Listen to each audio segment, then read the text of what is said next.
Et en fait, je pense que le meilleur conseil que je puisse donner à celles qui souhaitent ou ceux qui souhaitent entreprendre, c'est en fait ne pas banaliser une rencontre. Moi, dans tout mon parcours, en fait, ce sont des rencontres et des opportunités qui se sont créées. Après, je pense que je suis une personne audacieuse. J'ai pas peur de prendre mon téléphone, parler de mon projet et de parler de ce que je fais, mais aussi de ce que je peux apporter à l'autre. Et en fait, c'est comme ça que je me suis retrouvée dans ce pop-up, dans cette boutique éphémère à la Part-Dieu.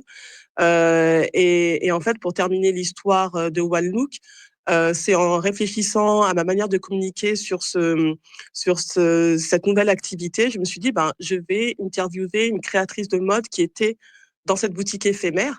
Et donc, je lui explique un petit peu mon histoire, l'histoire de mon papa, etc. Et en fait, en ni une ni deux, elle me dit, ben, j'ai un défilé de mode sur Paris la semaine prochaine. J'appelle l'organisateur, je vois s'il peut t'inclure dedans.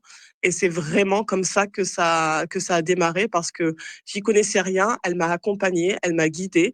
Et toutes les pièces que j'avais fait depuis 4 ans, bah, j'avais quand même de quoi présenter une collection. Et cette collection, elle a été bien accueillie et ça a fait qu'à soir, en me disant, ben, tu vois, tu l'as pas cherché.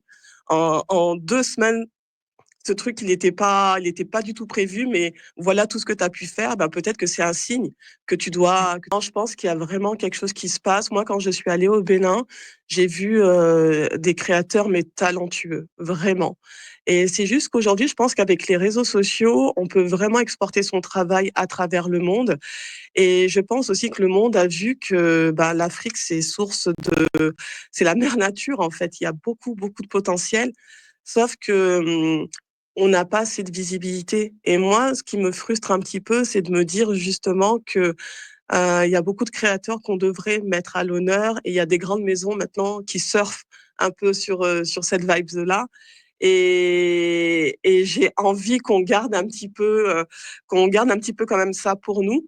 Mais je me dis que si on est copié, c'est que c'est bon. C'est qu'on est sur la bonne voie.